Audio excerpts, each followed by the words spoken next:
Have you ever stopped to think about why good people sometimes end up doing bad things? Or, flip side, how some individuals find that strength to stand up when everyone else is just going along? Absolutely. It's a fundamental question, isn't it? It really is. So today we're doing a deep dive into some pretty fascinating and honestly, sometimes unsettling material.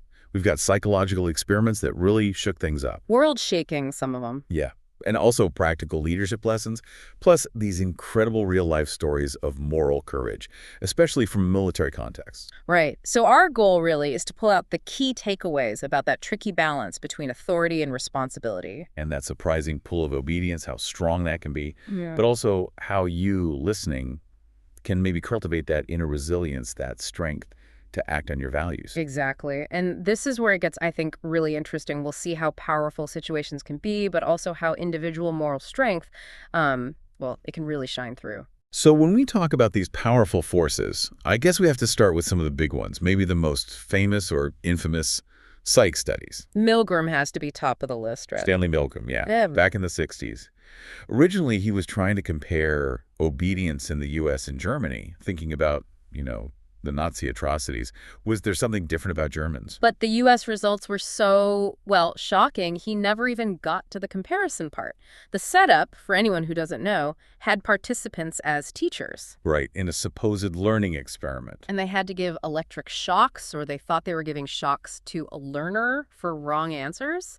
This learner, Mr. Wallace, was an actor. And he wasn't actually getting shocked, but he acted like he was, grunting, complaining about a heart condition. Pounding on the wall, eventually just silence. And if the teacher hesitated, this experimenter in a lab coat, Mr. William, had these scripted pods. Things like, please continue, or the experiment requires you to continue. Getting more forceful.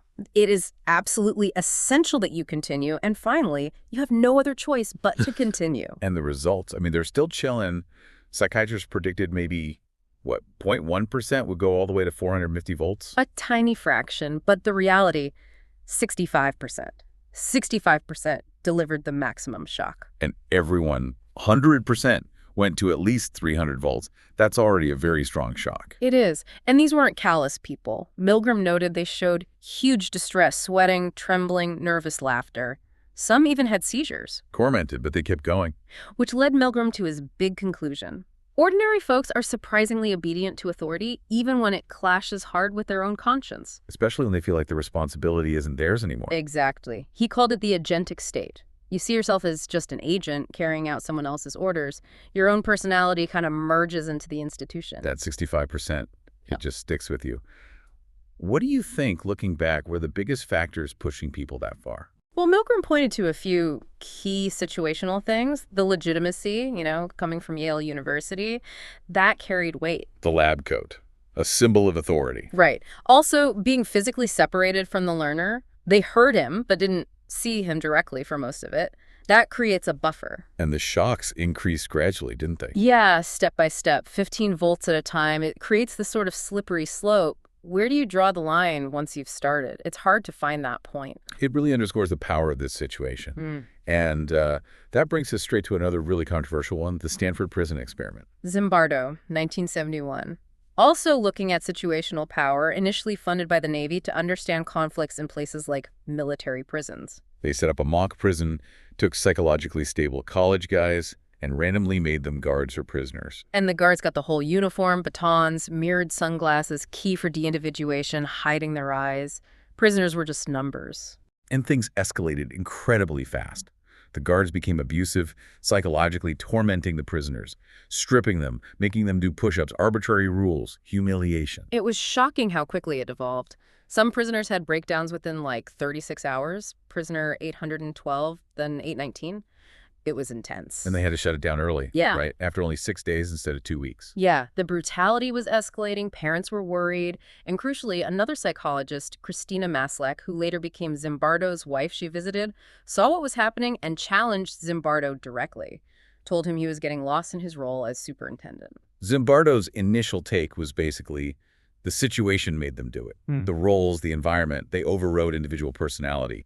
Good people doing bad things because of the context. But it's important to say, both Milgram and Stanford have faced a lot of criticism over the years. Ethically, they're very questionable by today's standards. Deception, participant harm, the right to withdraw wasn't always clear. And methodological critiques too, right? Suggestions that the experimenters weren't neutral observers, but actively pushed participants. Exactly. Audio tapes from Milgram suggest the experimenter sometimes went off script, used stronger prods, and in Stanford, there's evidence the warden encouraged guards to be tougher. It adds complexity, maybe suggests it wasn't just the situation, but also how the authority figures framed it. Which connects to newer interpretations, doesn't it? Like the engaged followership idea from Milgram. Right, Haslam and Riker proposed this. They argue participants weren't just blindly obeying, but maybe they identified with the scientific goals. They wanted to help the experiment. So appeals like the experiment requires you to continue worked better than just you have no choice, because it tapped into that shared goal. Precisely. It suggests a more active participation, maybe, than just passive obedience. And this is crucial. Let's not forget, in Milgram's main study, 35% refused to go all the way. That's a really important point. Nearly a third resisted. Yeah. So what allowed them to defy the authority when others didn't? Well, that really shifts the focus, doesn't it? From obedience to resistance to what we call moral courage. Yeah, it's not just about physical bravery. William Miller made that distinction. Physical courage can kind of wear out. Moral courage. He said it grows by the doing of deeds that require its mobilization, like a muscle. So it's about overcoming fear, standing up for your values, speaking out for what's right, even when it's risky. Exactly. Even when there's no obvious reward and maybe real costs, social, professional, even physical danger. It's a conscious choice against your own immediate self-interest sometimes. Okay, so how do we break that down? I know Rushworth Kidder had a model for this. Yes, a very useful one. He saw moral courage at the intersection of three things: principles, danger, and endurance. Principles being like your internal compass, your core value. Your roadmap, yeah, what you stand for. Acting on a principle, even when it costs you, that's step one. Then danger. Recognizing there's a real risk involved, loss, harm. Could be losing your job, friends turning against you, physical threat. Acknowledging that danger is part of it. It's not courage if there's no perceived risk. And finally, endurance. This is about sticking with it. Persisting through hardship, not giving up when things get tough. Kidder framed it with that military question. Is this the hill you want to die on? Are you committed enough to endure the fight for this principle? That framework, principles, danger, endurance, it really helps make sense of some incredible real-world examples. Absolutely. Think about Chaplain B.H. Roberts in World War I during the flu pandemic. Oh, right. 14 of his men died from the flu. And he just threw himself into caring for the sick, day and night, risking his own life, held this unique interfaith service, blessed bread and water himself, prayed publicly, his principles drove him, he faced the danger, and he endured. And amazingly, no more soldiers in his regiment died after that, from flu or combat. Then there's Chaplain Emil Capone in the Korean War as a POW. The stories about him are incredible. Saving a wounded soldier from being executed. Literally pushed an enemy rifle away, carried the guy for miles.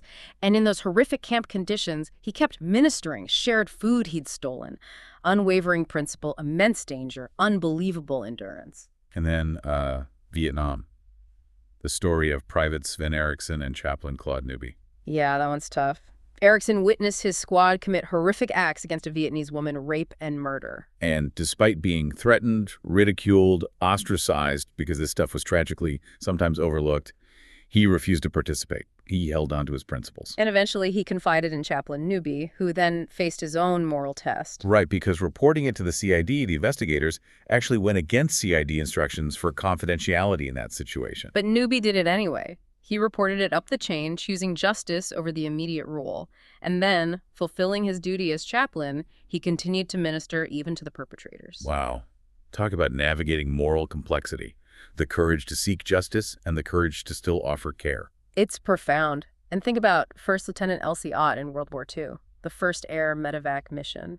Less than 24 hours notice, no flight experience, critically ill patients. Including paralyzed soldiers, one with severe psychosis. A week-long journey. She gathered supplies, cared for them, even took on more patients mid-flight, paid for meals herself sometimes. That's pure endurance, driven by the principle of patient care. She earned that air medal, the first woman to get it. And one more recent example, Specialist Joseph Darby at Abu Ghraib. The whistleblower. He got those photos of the abuse. From another soldier. And unlike others who saw things but stayed silent, Darby turned the evidence over to CID. He recognized how things could spiral, how people could do increasingly awful things, and he chose to act on principle. Enduring huge personal costs afterwards, alienation, Yeah, but he stood by it. These stories really highlight that active choice. they do. Mm. And they lead us to think about leadership and that crucial balance between authority and responsibility. Yeah, there was a great piece in the Green Notebook, a military leadership journal, hammering this point. Authority and responsibility have to be aligned. If you have authority but no responsibility for the outcome, you get abuse or carelessness. If you have responsibility but no authority to make decisions. You get paralysis. Nothing happens. Progress dies. And the article noted how, well, human nature can fight against this balance. Leaders might not fully trust their people, so they hold back authority, demand endless approvals. That kills initiative, right? Mm. And subordinates sometimes prefer not having the responsibility. It's easier to just follow orders. It can feel safer, yeah. Which makes you wonder, how often do we see these dynamics playing out, maybe subtly, in our own lives or workplaces? There was an interesting point related to this on the A16C podcast, the tech VC one. Oh, yeah. What was that? They were saying a leader's job isn't necessarily to prevent every mistake. It's often more about being able to correct mistakes quickly when they happen. Ah, that makes sense. So giving people the authority, letting them run with it, knowing you can step in and fix things if they go off track. Yeah, exactly. It builds trust, makes delegation real, and actually makes the whole organization stronger, less reliant on one person overseeing everything. The irony being, often the place we tolerate mistakes the least is in training. Where people need to make them to learn. Unless it's, potentially catastrophic, then maybe you subtly guide them back on course without yanking the authority away. It's a delicate balance. Which brings us back to individuals who model this stuff, who champion moral principles, like the chaplains we mentioned. Their training, their commitment to their faith, it makes them sort of standard bearers for moral identity in the military. Definitely. And they're used that way. Like in Norway, chaplains are the only ones who do ethics training for soldiers. They encourage reflection on personal values, not imposing doctrine. And just their presence, facing the same dangers, the same moral dilemmas as everyone else, it makes them powerful examples. An antidote, as one source put it, to the evils and hardships of warfare. So we've covered a lot, the dark pull of obedience, the power of situations, but also these incredible examples of moral courage. So let's try and distill this. For you listening, whether you're in charge of a team or just navigating daily life, what are the practical takeaways? Well, maybe the first thing, for Milgram especially, is realizing that big bad things often start small, with seemingly minor acts of obedience to authority. So maybe the responsibility isn't just challenging the huge injustices, but questioning those small, incremental steps. Being aware of that slippery slope. And from Stanford, understanding how roles and environments can shape us. It means consciously building safeguards, right? Yeah, resisting that de-individuation, Yeah. actively seeking out different views, especially from people who might be marginalized. Holding yourself accountable, owning your mistakes. Thinking long-term, too. What are the consequences, social, environmental? Asking for advice, staying informed. And just being really mindful that power, even informal influence, has risks. Using it ethically, transparently, knowing what principles you are willing to endure for. Because ultimately, these choices, how we respond to authority, whether we find that moral courage, they define our character, they shape who we become. Absolutely. So the question for everyone listening is, when you face that next choice, follow an order, speak up, decide how to use your influence, what principles will guide you, what danger are you willing to face, what will you choose to endure?